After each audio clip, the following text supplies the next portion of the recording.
Hey everyone, it's Ryan here at DIY Music Creator, helping songwriters and producers create to their highest potential.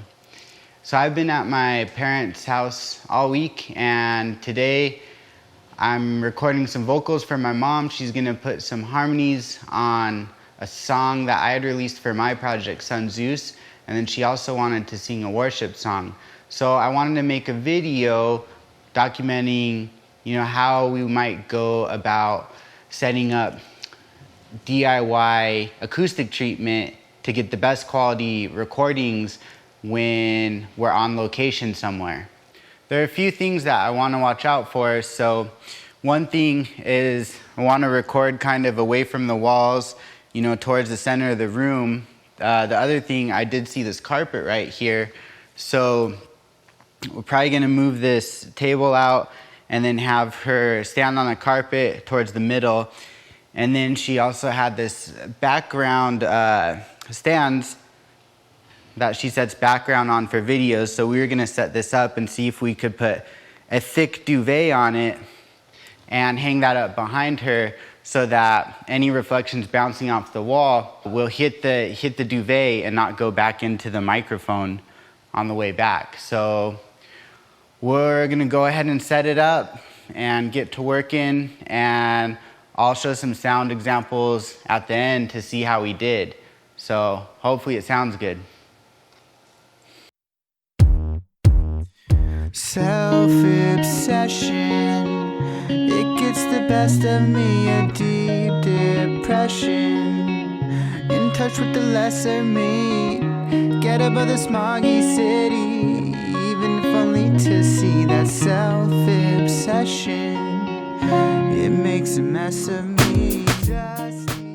Will you just say some nonsense or sing something or whatever? Say some nonsense or sing something or say whatever.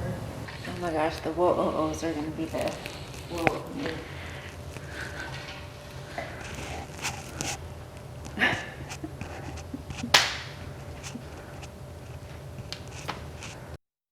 Alright, so here we are back in Pro Tools, and what I'm going to do is go ahead and play the dry vocal just recorded through the chain that I used, which was like the Slate ML1 with the Elam 251 emulation into the FG76 with a touch of EQ, no compression, and then I'm going to go ahead and play the solo vocal wet with a little compression.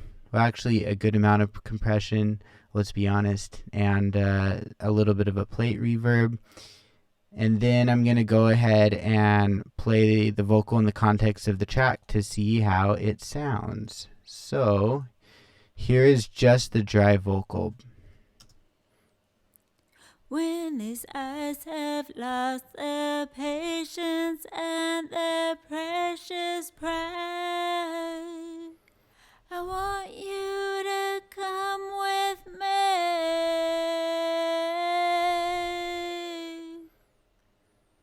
to a place where we can laugh about our broken wings we run. So overall that sounded pretty clean to me.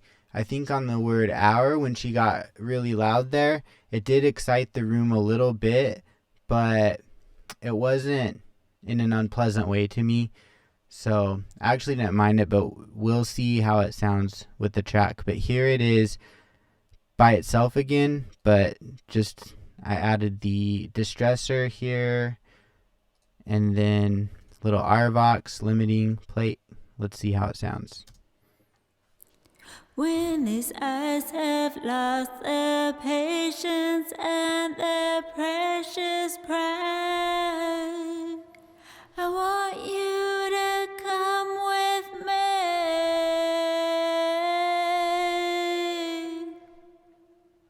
to a place where we can laugh about our broken wings we run. Alright, pretty groovy. So let's go ahead and play it in the context of the track. Here it is.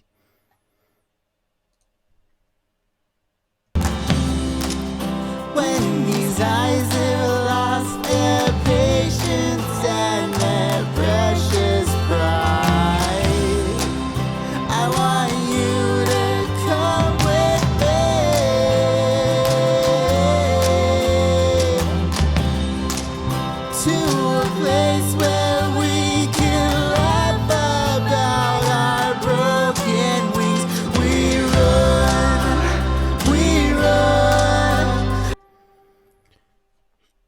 Cool. So there it is.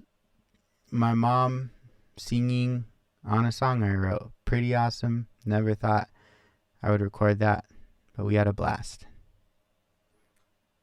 I wanted to wrap up the video by laying out the important points to consider when you're making home recordings in less than ideal environments. Please click the like button if you're liking this video, and subscribe yet if you haven't already, and let me know in the comments below what kind of techniques are you using to get really awesome recordings in whatever environment that you have. First, notice that one of the walls in the room was pretty much entirely made of glass. We didn't want reflections coming off this into the mic, so we had her sing facing it with the blanket behind her to minimize this.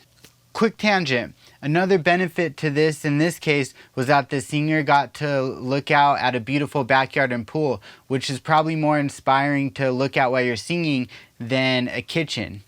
Anything you can do to create a more inspiring environment for your talent is going to increase the likelihood of you capturing a breathtaking performance, and it's ultimately going to make your job easier as well as making the talent happier with the final result. Second point, when choosing the blanket to put on the stand, we pretty much wanted to find the heaviest possible blanket that the stand would safely support. You want a thick blanket because this is going to allow for a more even absorption of sound across the frequency spectrum. We folded the blanket over so as to maximize this effect around the height of the microphone placement. Third point, we chose to record towards the middle of the room to be as far away from reflective surfaces as possible. Fourth point, we found a piece of carpet for her to stand on so that two surfaces facing each other, the floor and the ceiling, wouldn't both be reflective. The carpet could absorb some of the sound bouncing around.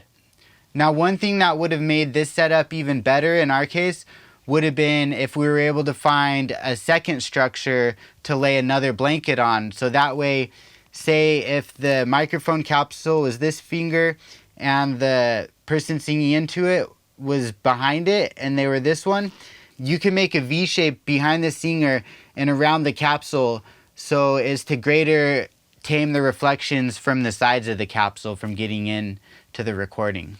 These are some things to keep in mind next time you record, and these concepts can apply to any other instrument, not just vocals. So if you're recording acoustic guitar, saxophone, drums, you can apply the same concepts.